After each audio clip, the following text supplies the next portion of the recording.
All right. So, a couple of episodes ago, I told a story from my friend, the HR guy from work. Oh, yeah. Who Like had he's a counselor for the youth? Yeah, no, his friend is a counselor. Okay, sorry. For these youth programs out in West Utah desert. And I told this story of them going and discovering this cave out in the Sheep Rock Mountains, which we also posted a photo for, which was kind of Earlier dope to this see week. that. Yeah. I got more stories from him Dope. Related. related. Oh, my. Cool. So, with that being said, just kind of a quick refresh on the previous story, which is there are these youth programs out in West Utah desert where they just basically take underprivileged youth out and help them build survival skills and like help them deal with like stress and stuff like that to kind of help them. And then one day they go and try and explore this cave they see up in the mountains, which turns out to be supposedly, allegedly, the location for secret cult rituals. And then as well, these cult members start harassing them and chasing after them throughout the West Desert. Yeah. And if you want to listen to the episode, it's episode 38, Newberry House. I Yeah. highly suggest you listen to part 1 because it was really good. Yeah. So go listen to it. Now, the other stories are also related to this incident. Now, this guy, his name is Dan. He's one of the counselors. He mentioned, first of all, in the other information that I got, that on the way back from the first cave incident, or the cave incident, which is what they started to refer to it as, one of the counselors that was with them quit and just left the drive home. That would have been me, dude. I mean, there are some red flags I would not want to deal with anymore. I'd be like, I'm going to go grab some snacks from the car. Some cigarettes. So Yes, cigarettes. there was Just trigger all those kids. Right. You slow. Just like those kids. Sorry. They're like, oh, tell my dad I said hi. At the store. So there were the 4 counselors that were on the cave incident. One quit, and then one ended up moving up in this program to be like one of the head counselors. 2 of them stayed kind of in their role at this time anyways. At least this is what kind of appears like based on the other information that he gave me. Do you know what happened to Dan? Dan is one of the ones that stayed in Okay.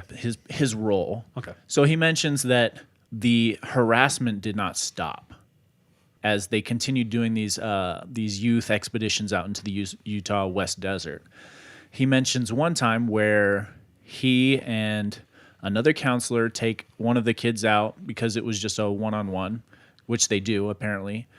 And the other guy is a brand new counselor, so he has no idea. Now, Dan as well, he mentions he didn't really trust anyone at this point. Like, he ended up trusting other counselors as he got to know them, but like he was very paranoid and suspicious of other people at this point because it was all so new. And so they take out this kid out into the desert. They're going to do some like survival activities and whatnot. And one of the nights, they set up their camp, and he's kind of gotten into the habit of setting up the camp much farther away from the road, so that and from the dirt roads. That's essentially what they are out there, so that anyone who didn't know their exact location would not be able to find them. Hold on. Did anyone just see or hear that? I saw a little flash. Did I you heard hear it? like a Yeah, I think there was a surge or something because all the lights just like... Yeah, but like so like small. Frick. should we see if we're still recording? Yeah, check your phone just in case. Oh yeah. Apologies. No, you're good. That was just weird. it. I just didn't know if it was. I saw like all the lights go. Yeah. What is going on, dude? Okay, so away from the roads. Oh, yeah. Okay, so Dan has gotten into the habit of setting up camp further away from the road so that anyone who didn't know their exact location, their GPS location that they would report every day to the head office, wouldn't be able to find them. Huh. So one morning, they wake up after they've set up camp, or they've kind of camped out here in the middle of the desert, and they see this truck kind of coming along the dirt road, and it stops just about a half a mile away from them. they don't really see anyone get out. It's pretty far away. They just see kind of the cloud of dust, essentially. So they thought it was one of the other counselors coming to bring supplies or whatever it is. But, so as they're standing there, and he's looking at the truck that just stopped, he hears just like this really loud whistle, like he had never heard before. And then all of a sudden in the tarp behind him, he sees this hole that just appears. And then he hears the sound of gunshot. Oh, shit. I was like, what? A hole just... Oh, gosh. So in a split second, he and Bill and the kid hit the ground. They're trying to get out of range of whatever is going on. Sorry, this is just registering in my head with like what's going on. Yeah. Dude, So it's like a tarp behind that they had set Dan up has a all of a hole. sudden, something's ripped through it, and then they hear the bang. Yeah, it's like he heard the bullet go past his head. Yep. Hole appears, they hear the bang. So they hit the ground. How disorienting. You'd be like, wait, what? What's What? going on? And Yeah. then, So they both hit the ground instantly, and they hear a couple other gunshots, and they like hear them hitting around them. Now Bill, the other counselor, he doesn't know what happened with the cave incident. So what comes to his mind is maybe it is some hunters just coming to target practice, and what they think they're seeing is just garbage that someone has left up in the desert. And so he stands up again to start yelling at him. Bill, no. And then Dan kind of pulls him back down, and Bill's like, "Oh no, I gotta go to the road to tell him this is us." And he's like, "No, I have a feeling that this is not by accident." Without telling him on the spot exactly what has happened. He's like, hey, you should listen to this podcast, episode 28. I need to tell you some things that happened out here. Right. Too little, too late right now, though. Bill has no idea what's going on. He does, however, ignore for the time being what Dan has told him and starts like running towards the road. And Dan says he can see just like puffs of dirt they're being hit by bullets as Bill is running. And that's when Bill all of a sudden realizes they're actually aiming at us. And so they like get down and like try and hide.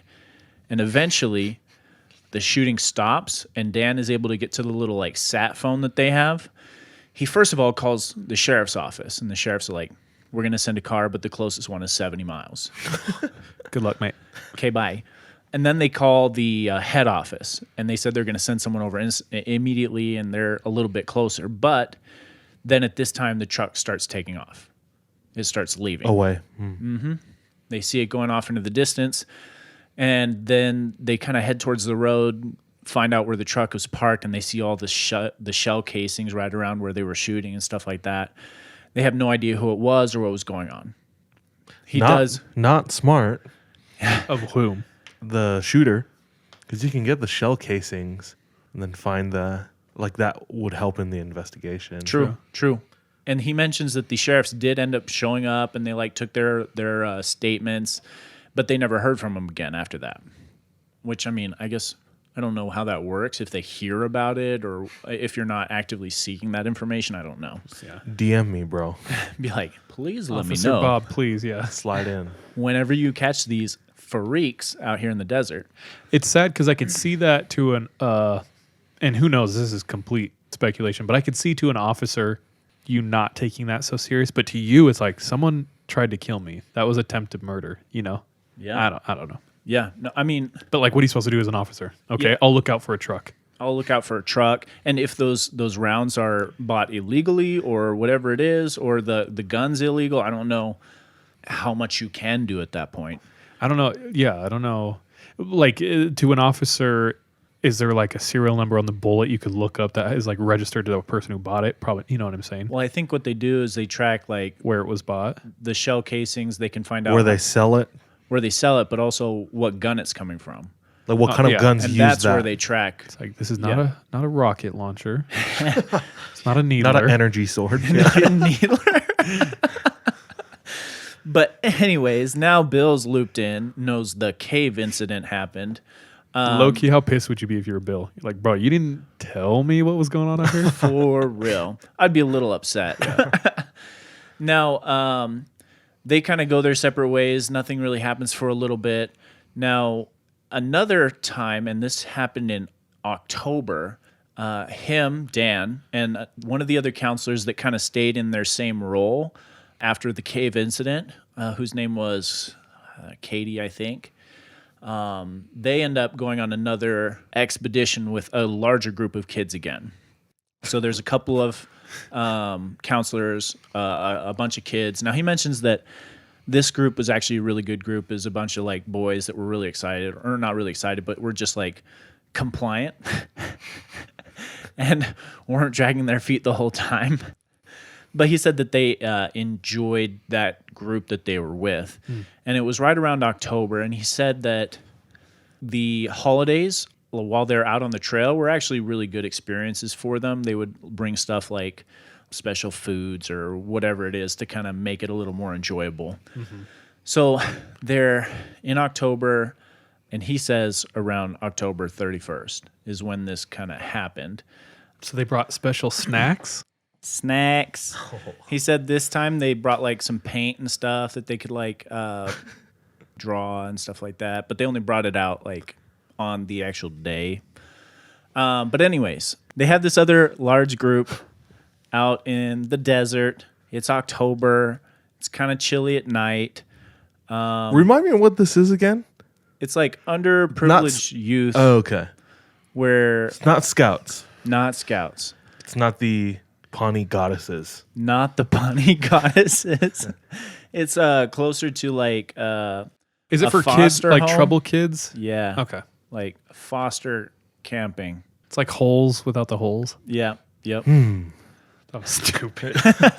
Dig 5 feet deep and 5 feet around. He's searching for gold in the West Desert. But anyways, so he says they went and set up camp one night, and also like he mentioned earlier, they try and get far enough away from the road to where no one's going to really know where they are unless they know their exact location. Round 3.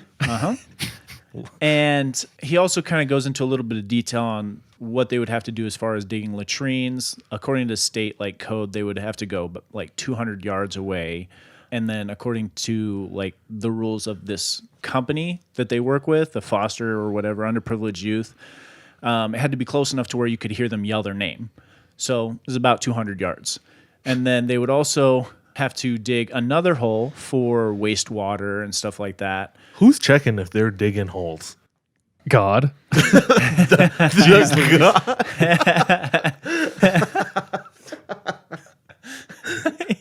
God. Well, he does mention that there are a group of staff members that will check on them when they aren't expecting it.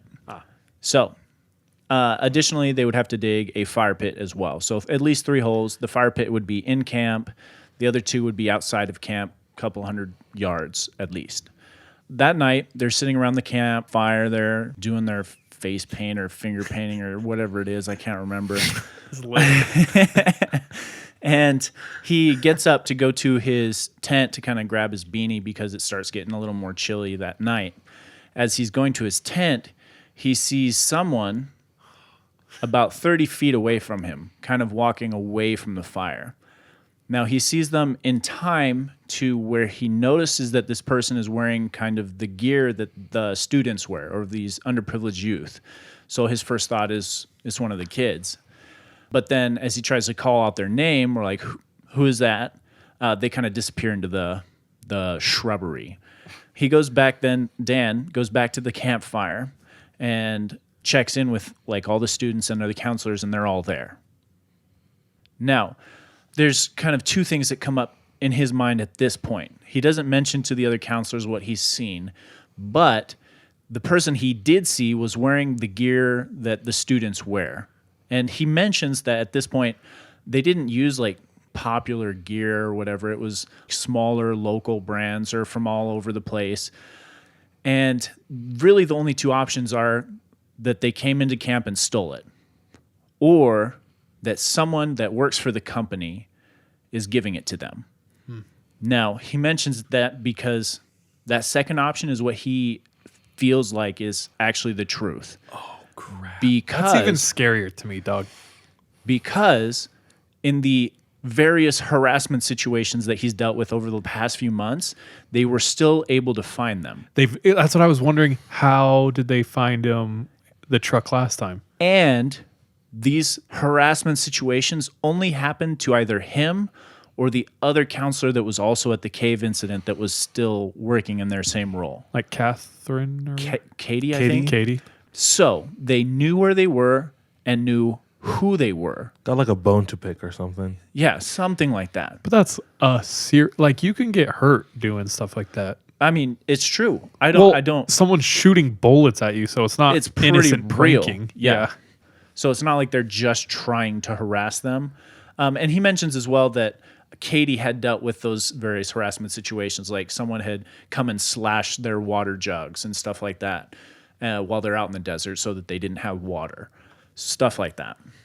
Now, with that being said, those two options run through his mind as he realizes the person he saw was not one of the students and not one of the counselors.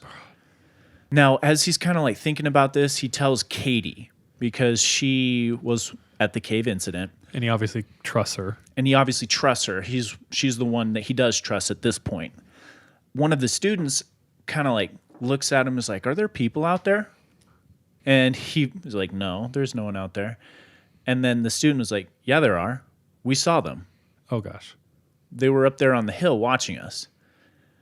And at this point, he kind of quick reacts and says, "That was the staff coming to check on us, make sure we were complying with rules while we don't think anyone is watching." Yeah. And the student kind of responds pretty quickly like, "You're lying." Oh. And he's like, "I am," but like kind of is more of a statement than like a question. Give me your damn paint back. Because he knows he is. So at this point, he starts to get more freaked out. Like, there's someone out there. He just saw someone, and he hasn't told any of the students at this point either. That night, they kind of all get a little bit closer into camp, and that's become one of his protocols that he's kind of come up with over the past few months as well. That was like me, you, and Jordan after hearing The the goat story man? of the goat man. When we Bro, were in Jackson, just like Wyoming camping. huddled together in Just that the tent. tightest spoons in the world. Just so scared. But yeah, that was kind of the protocol that they had come up with, or he had come up with to make it more secure. Now, as he's laying there, not sleeping that night, he starts to hear voices in the desert, like hushed voices, like people whispering to each other. And he starts to see people walking around in the desert as well, because it's not a full moon, but it's not cloudy. So there's a little bit of light. And what he notices is that more of the people that are walking around also have the same gear as the students. So they're getting it from somewhere. And with more people having that gear, more than likely it's this company, like someone within on the the company. inside. Yeah. And then he also notices one person wearing just buckskin clothing. So is he looking out of his tent? How is he seeing this going on? I think he was sleeping under the stars. Oh. That's what it seemed like from the story. Okay. What if they were like, Or maybe it was like a tarp or something that was over him. Yeah. what if they were groups that went like years before he worked there and they all took out their leaders and just created a tribe out in the wilderness? And Like one of these underprivileged groups. yeah. I was gonna wait to the end, but my theory is, what if it's like one of the troubled youth who have come back and vowed to like mess with this? It's possible. It's Mess kind with of this company. strange though. We that ain't had no no one, paint 20 years ago. I think it's strange though that nothing happened until after the cave incident though. Yeah. I feel like if that was the case, that they would have started earlier and they would have harassed everyone, not That just seems the to be the people. catalyst that set it off. Yeah. So he notices one of the people is wearing kind of this buckskin clothing, which is also what he had seen at the cave incident. So is that almost like animal hide stitched together? Animal hide stitched together, just like a leathery outfit. And he recognizes that person Yikes. in the dark, just by the clothing anyways. So he just is preppered for anything, but he doesn't want to move because he doesn't want to alert them that he's awake. And they kind of dissipate as the night goes on and go away from the actual camp that has been set up. Just hang out on the outskirts, Hang out on the outskirts. freak them out a little bit, and leave. Yep. That's weird. Now, one of the other counselors wakes up early in the morning to kind of check on everyone, and she comes back and grabs, and I think it was Katie actually. She comes back and grabs Dan, and she's like, I need to talk to you. So they start going out towards the latrine. One of the other counselors is like, oh, what are you guys doing? We need to talk about something. He's like, no, you go ahead, stay with the boys right now. Because like he said, he didn't really trust him because he was new so far. Yeah. So they go out towards the latrine, and they get there, and she's like, look what I found. And there's a pile of fresh bones just by the latrine. Bloodied, still meat on the bones. And they're both kind of freaking out. And they're like, we got to hide this so that the boys don't see it. So they dig a hole real quick, hide all of the bones, and then they start like kind of searching the footprints and stuff to see if there's anything else. And eventually they find a dead sheep just out in the desert, another couple hundred yards away from camp. And the sheep just looks weird. Like mutilated? Mutilated. It had like the same signs like carved into its body that they had seen inside the cave. So that's all happening, and they kind of go back to the camp because they want to hide this as well from the boys. But then they see another one of the counselors coming from the road, not one that was with the party originally, but it is one of the counselors who was at the original cave incident that seemingly moved up in their role. Uh-huh. And is just coming upon them now, days into their trip. Well, they asked about it, and right as she was coming along, and she was like, yeah, I'm picking up so-and-so because his family is taking him. So it seemed like a legitimate excuse to be there, but then they're like, we need to show you because she was there, and so she knows. So they show her the dead sheep, and she's like, this is not good. Obviously, right? Yes. And then she's like, where are its bones? Because the sheep is mutilated, and he knows it like looks strange, but doesn't realize that it doesn't have bones. It's missing its bones. Which then they're like, oh shit, we just buried a bunch of fresh bones over by the latrine. They kind of realize that there's the bones there and there's sheep here. And then this other counselor that just got there, she was like, well, this is directly south of camp, and your latrine is directly east of camp. Have you checked west and north yet? And they're like, west and north of what? Suspicious. And- I'm suspicious And so am I. of this lady. She like has all these You're answers. solving too much too quick. and all of a sudden they're like, oh shit. So they go then towards the west of their camp, and they find what looks like not necessarily blood, but maybe the bodily fluids of the sheep mixed with blood and stuff just dumped into this desert. So it's like stained, this dark black color. And then they head north. And they see a pile of just sheep's wool a couple hundred yards away from camp. So at this point, they're freaking out. They don't know what to do. And it's all like triangulating their camp position. They're in the center. They're in the center of it. So at this point, they don't know what to do. They get the kids out of there. They leave with this other counselor. He mentions at this point that the harassment becomes less and less over the months after. This was the most intense thing that happened to him. But he still could never figure out what was going on. And he still didn't know what group or who it was in the office, if there was someone in the office that was tipping them off. But he said he believed that there was, because they always knew where they were and which group the people that had been at the incident were in. I would have given out different coordinates to each person in the office. That's a good idea. Put Katie at one, me at the other. Wherever an incident occurs. That's your effing dude. It's true. That's It's your true. suspect. And I don't know like job. how many people were in the office as well, but it's a good idea to start there, just being like, we need to give people different information, because then you can kind of whittle it down, you know? Is he still working out there? No, he's moved on, and like I think he said he was a doctor. He was going through school at this point, and I think he became like the president. Yeah. it's like his name was Donald.